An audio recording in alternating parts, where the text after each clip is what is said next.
What are the immediate challenges facing the African National Congress's newly elected president?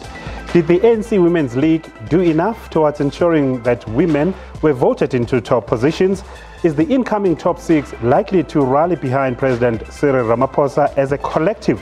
What can be made of KwaZulu-Natal's poor performance at the ANC's elective conference? What time is it? It's question time.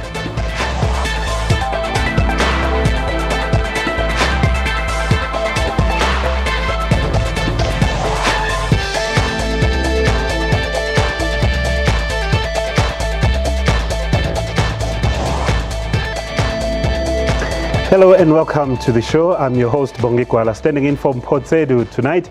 Last night, Cyril Ramaphosa was announced as the new leader of the African National Congress. Ramaphosa emerged victorious over Dr Nkosazana Dlamini-Zuma. It was a close call though, given that there were only 179 votes separating the two.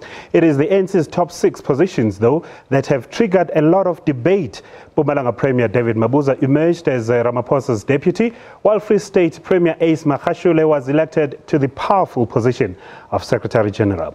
The outcome of this position is reported to be contested due to alleged 63 or 68 missing votes. Meanwhile, the ANC Women's League has expressed its dissatisfaction with only one female, Jessie Duarte, having made it to the top six. All eyes will be on what the ANC is likely to do to address this, the voting outcome for Magashule's position. We are live, therefore you can call us and air your views. Our number is 0891 104 210. If you are outside of the country, it's +27 891 10 4210. Or tweet us your comments. Our Twitter handle is @QuestionTime. My guests are Professor Stephen Friedman, who is here with me, political analyst, and of course from Nasrec will be joined by Kwazi Mshengu, chairperson of the ANC Youth League in KwaZulu-Natal. All right, let's start with you, Professor Friedman. Of course, we will be talking to Kwazi Mshengu. I can see that he's ready for us. But for now, let's start with the issue of 68, 63, 68 missing votes. What do we make of that? Mongi, this is absolutely crucial. It could actually derail the whole conference. The reality, as we understand it, is this. The ANC went into this conference aware of the fact that if it simply had a contested election in which one slate won and the other one lost, then the conference would have been derailed with all sorts of negative consequences. As a result of that, there were unity moves, and I'm pretty convinced that those unity moves led to the outcome we saw last night, in which we once again have a top six, which is divided between the two factions. What this does is threaten to derail the whole thing, because we are being told, obviously that has to be confirmed, we're being told that 63 or 68 people who were accredited delegates were not allowed to vote. The one position that this can affect the they voted, but they're... No, that's all. The story is it hasn't been, but certainly we've been hearing all day, they arrived with accreditation, but they were not on the voters' roll. They claim they were told by the election officials that they could vote and that their votes would be added and that their votes would not be added. Until somebody comes out and denies that, that's the allegation. Now, of course, the NDZ faction, the group that was supporting Nkosazana Dlamini-Zuma, in the person of the Free State, the Northwest Premier Supramamapelo, are saying, well, if you're going to affect the Secretary General's vote, you're going to have to redo the entire vote, and that would obviously be negative. The issue here is, if these votes are not allowed in, then the supporters of Senzo Nkunu and the faction which supported Mr. Ramaphosa are going to say we were cheated. If they are let in, the faction which supported Mr. Dlamini-Zuma is going to say, you've upset the balance, you're now going to control the NEC, or certainly the top six, and we're not going to permit that. So this is a huge test of the ANC's ability to negotiate this, because if they do not manage to find a way to compromise between the two factions, then we could see all the negative consequences which people were worried about. Is it reckless, though, for Supramamapelo at this stage to say, if this doesn't happen, then, or if this happens, which means that the Secretary General position then gets contested again or recounted, then the whole work that has been done needs to be collapsed and we re-elect. Is it too early to begin to make pronouncements like that? You see, people on the other side are saying, which is a legitimate point, there's only one post in the top 6 which would be affected by 68 votes, and that's the Secretary General's post. So why bother about the other posts? What Mamapelo is saying, and what his supporters in the faction are saying is, well, if you lost 68 votes there, how do we know that the entire process was valid? Okay. So it gets back to the point I was making at the moment. And that's the ANC's crisis at the moment. If you do not have agreement between the two sides on what is fair and what is not fair, you land up in the crisis that the ANC is in today. Let's try and bring in Kwazi Mshengu here. He is the chairperson of youth in KwaZulu-Natal. Mr. Mshengu, good to be chatting to you. Hello. Thanks, Mpepeto, and thanks for having us. Okay, obviously the steering committee is meeting. Maybe they're deliberating on this particular issue of 63, 68 votes. That's not perhaps the reason why we called you in. We wanted to talk about the performance of KwaZulu-Natal, but you are there. I don't know if you'll be authorized to talk to us about that particular issue. What do you know about it? What are you hearing? What's the latest? Well, in Mpepeto, I'm not authorized to talk about it. Safe to say, as far as we understand it, is that the so-called missing votes are from those branches that were excluded by the verification process. When we were adopting the credentials as the conference, there were branches that were announced to have been excluded after the verification process, and those branches had to be excluded from the voters' roll, as it were. So instead of those comrades returning back the accreditation card, because what happened is that they were accredited before the verification, and during the plenary session when the credentials were adopted, they were requested to return those tags, and as we understand them, they did not, but went straight to the voting station at the time of voting. And when they discovered that they were not appearing on the voters' roll, then the elections agency decided that they were going to allow them to vote, but put those votes in a separate voting booth. Now, as far as we know, is that those branches were legitimately excluded during the fair process of credentials, and they don't really matter in terms of the voting, because if you include them now, it means the entire process of credentials will have to be restarted afresh, and that will have dire consequences of the conference itself. All right, let's not stay with that issue because it's still up in the air. There are deliberations, we are told, around that particular issue. But what position will you be happy with as KwaZulu-Natal insofar as the SG position is concerned, whether it's Senzo Mchunu or Ace Magashule, as he has been elected, at least for now? Who is the better devil for you? Well, as the ANC Youth League in KwaZulu-Natal, we have accepted the outcomes without any reservations. So we're happy with the top 6 as elected, led by Comrade Cyril Ramaphosa as our president. So we're not looking for any other results except the ones that have been announced. Because, Senzo Mchunu, then also there's an issue in KZN. You are appealing, the PEC is appealing. But it's been dissolved, and he needs now to go back to KwaZulu-Natal and take over, because that's what the court ruled. What is your position insofar as that is concerned? We'll come to your performance right now at this conference, but perhaps just what happens? Are you going to welcome them back and say, comrades, let's rework, because perhaps factionalism is one of the issues that have cost us our status and our standing in a conference like this? Well, in Mpepeto, the discussions of unity in KZN have been ongoing. And we must say that there have been difficulties here and there, probably as a result of this conference. We're hoping that now that the conference will be over, we will be able to go back with clear minds to say we need to really unite, because the issue of unity is a function of each and every member of the ANC. So we have become the biggest loser in this conference as KwaZulu-Natal. Not to say we are entitled to any position, as it were, but we have been an influential province over many years. We brought here the biggest delegation, and we're hoping that we'll get 1 or 2 members in the national officials. It could not happen, and clear signs of that is because of our divisions in KwaZulu-Natal. So we need to go back for the sake of the ANC to unite the ANC, so that we're able also to unite the people of KwaZulu-Natal and work for the betterment of their lives. Stay with us, Kwazi Mshengu. He is the chairperson of the Youth League in KwaZulu-Natal. Wiseman in PE, hello. Good afternoon, Bongi, and good afternoon to Professor the ANC guy there. Look, I just want to comment about David Dlamini media briefing today. You know, Prof, let me just speak to you. I'm not a guy that normally believe what other people people saying what other people are saying about other people, like the negative stuff that they always say about Mama Tabile Dlamini. But the problem I'm having is Mama Tabile herself, she is forcing me to believe whatever the people are saying outside about her.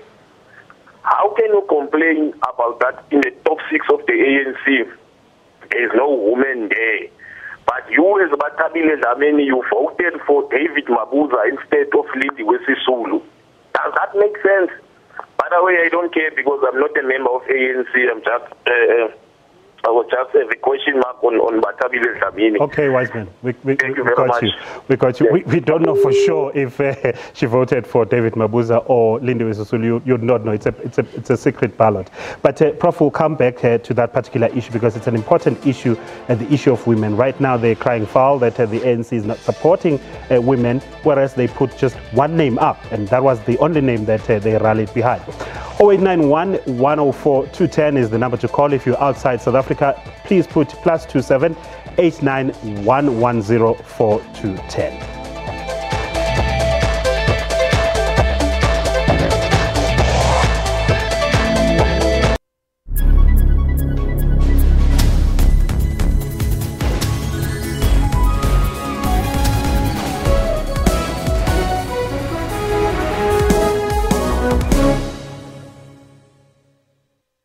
From script to screen, from yelling action to taking you on a journey. Radio producers, script writers, on-air presenters, news reporters, sports analysts, keeping you informed, educated, and entertained.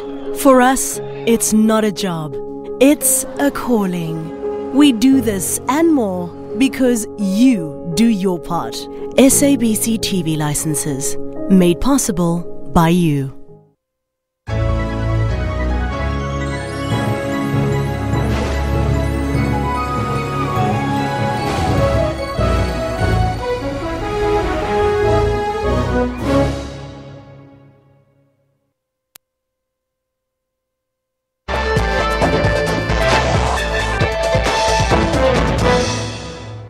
Welcome back. You're still watching Question Time here on SABC. But before we continue with our discussion, let's take a look and see what the president of the ANC's Women's League, Tabile Dlamini, had to say when addressing the media earlier today. We feel the ANC has failed the women of South Africa. The ANC believes strongly in non-sexism. And therefore, this is a principle that was put into action by President Oliver Tambo, who we are celebrating this year. President Oliver Tambo formed a commission on the emancipation of women, and he served in that committee, but also he ensured that women were represented in decision-making bodies, and also he had a confidence in women.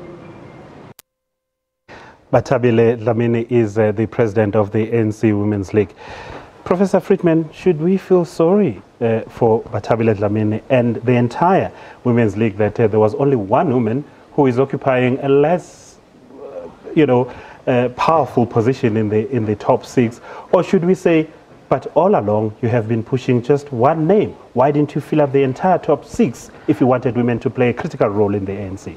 Oh, well, Bongi, it wasn't about making women play a critical role in the ANC, and everybody knows that, and that's the problem. So no, I don't think we should feel sorry for the Women's League. I think we should feel sorry for women in the ANC because they haven't been well served by this process. Look, if we go back over the last 10 years, The sad reality is that if you look at the selection of provincial premiership candidates, if ANC delegates of whatever faction are given a choice, 9 times out of 10 they choose men. Now, the Women's League had an opportunity to challenge that by putting up a slate of women on both factions and saying, look, we really want a strong women leadership. The perception, I think the correct perception, is that their choice of a candidate was not about women at all, it was about supporting a particular faction. And if you do that, you mustn't be surprised about the outcome. So in effect, the Women's League are a symptom of the problem. The symptom of the problem is that for some reason, ANC delegates in the main prefer not to choose women unless a man tells them to choose the women, and that's something which the ANC has to address. The problem that we're faced with right now is that, I mean, Snooki Zigalala of the Veterans League earlier on saying that now we have to make up the numbers in the NEC and even in the additional members. So numbers of women there is. So it looks like then they're going to go around and just grab and put to make sure that they fill up the gap. Well, that's what the rules say, and for women it's probably better than nothing, but it's a telling comment. Because what he should be saying is, which is the truth, is that there are a lot of bright, talented women in the ANC who would make very good leaders. And why aren't those people selected as leaders? I think it's a huge problem for the ANC. It was a problem in Kusatu for years. It's still a problem in Kusatu. This is not as, we talk a lot about gender equality in this society. We don't believe in it nearly as much as we talk about it. And the ANC, which is our largest political organization, reflects that. 0891 104 210 is the number to call. Melus in the Northwest, I'll come to you just now. But let me go to Kwazimshengo right now, because also he is the chairperson of the youth in KwaZulu-Natal, ANC Youth League. But they did not raise a name of a young person in the top 6. What is that all about, Mr. Mshengo? Also, are you going to cry foul that there are no young people in the top 6 when you did not put forward any name of a young person? I think he's struggling to hear us. Yeah, he is in Nasrec. We'll come back to Kwazimshengo. Let's perhaps take Melusi in the Northwest. Melusi, hello. Hello, how are you, sir? I'm good. Go ahead, sir. Yeah. We in the Northwest were delighted about the results of yesterday because Comrade President Ramaphosa has won yesterday, and we are very much happy. Although yesterday we were actually flabbergasted about what happened. About that period when they were actually supposed to announce the results. It took too long and we were actually very unhappy about that. But after that, everything went well, you see. And we are very much happy about what happened. But for the problem of Nkosazana Dlamini-Zuma, their focus was mainly on Nkosazana Dlamini-Zuma. And that was a very big mistake. They thought if Nkosazana can win, then everything is fine. They could have actually balanced everything, you see, about the women. So my worry is only about the youth. They must introduce the youth because these people, if you look there, you see most of them are adults and they have to go. But they must make sure that the youth are going there. But right. So far so good that we are very much happy in the Northwest that everything has finalized, went very good. Okay, Molusi, thank you very much. Molusi is in the Northwest. We're struggling with our line in to Nasrec. Kwazimshengo is the chairperson of the ANC Youth League in KwaZulu-Natal. But the issue of young people, Professor Friedman, what do you make of that? Again, is the Youth League going to say, it looks like he's back, Kwazimshengo. So, Kwazi, we're raising the issue of young people, right? Can you hear me? Okay, he can't hear me. But the issue of young people, Professor Friedman, how do you deal with that? Because you've got so many of them in the ANC, yet there are no names that came forth for them to occupy the senior position. You see, Bongi, it's the same problem as the women problem in a sense. The real dividing line in the ANC at the moment is this factional dividing line. And for everybody in the ANC, which faction you're a member of is far more important than whether you're a woman or a young person or whatever the case may be. If it had suited one of the factions to promote a young person, they would have done so. What I find odd about it, given that so many people in the ANC have a history of being activists, is that everybody seems to feel that if you sit back then somebody somewhere in the ANC must appoint women and young people to positions. Women and young people will not be appointed to positions in the ANC unless women and young people mobilize and organize and put up their candidates and campaign for them and make sure they're elected. So until that happens, you're going to have situations like the one we have, in which youth leagues are more interested, whichever side they're on in which faction they're supporting, than promoting young people in the organization. We need to talk about where does the top six start? Where does Cyril Ramaphosa start? But I'm told that the line is good now. Kwazi, young people, you did not choose young people. You did not put forward names for young people to occupy the top six of the ANC leadership. Are you going to cry foul and say, hey, where are the young people? Or you're going to take blame yourselves and say, look, let's stomach it, let's go back to the drawing board, let's rework our strategies again? Well, Perpetua, I think it's a matter of going back to the drawing board. We can't cry foul.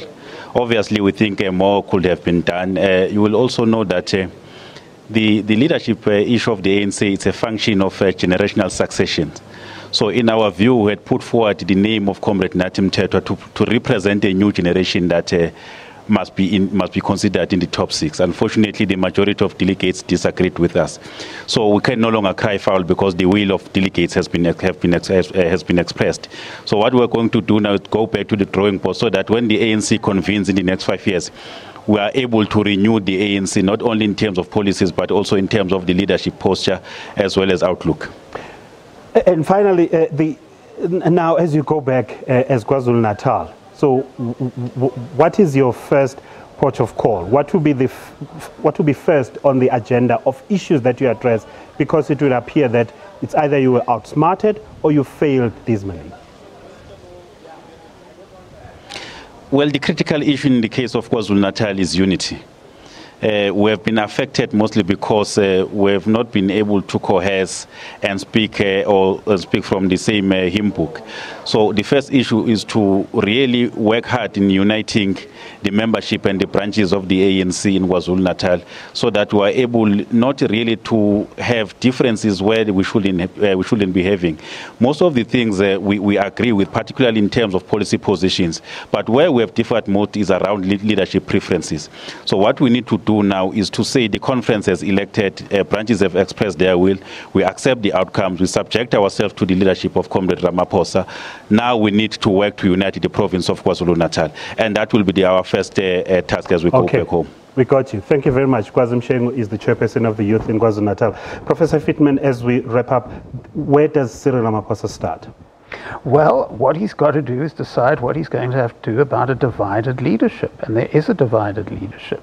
Either he's going to have to take that leadership along with him, or he's going to have to find some way of getting through what he wants done, despite the fact that perhaps half the leadership are against him. This is not new. Jacob Zuma presided over a top six which was split down the middle. But it obviously challenges Cyril Ramaphosa. You know, if you're elected as part of a slate and everybody supports you, then for a while at least it's easy because everybody's there because they support you. He's not in that position. He's either going to have to find a way to neutralize the opposition or to take those people who oppose him along with him. Who's going to deliver the State of the Nation address next year? That is a very good question, and I wouldn't rule out the possibility of it being Cyril Ramaphosa because I'm not convinced that the ANC is served. There's an election in 2019. The question the ANC has to ask is, does it want to introduce its new leaders to the voters now, or does it want to do so only at the end of the year? I think regardless of faction, many people in the ANC might feel it's a better idea to get the new leader in now, to get him campaigning, to get him... Remember, the ANC's been losing support. They need a new leader who can go and win back that support. So it might be in the interest of both factions to ask Mr. Zuma to politely step aside and enable Mr. Ramaphosa to give that speech. All right. Thank you very much, Professor Friedman. That's where we're going to have to leave it. That was a question time for tonight. Join us again tomorrow as we deliberate on many other issues. And I can best bet my last cent it's going to be the ANC Nasrec 54th National Conference. Thank you for watching. Good night.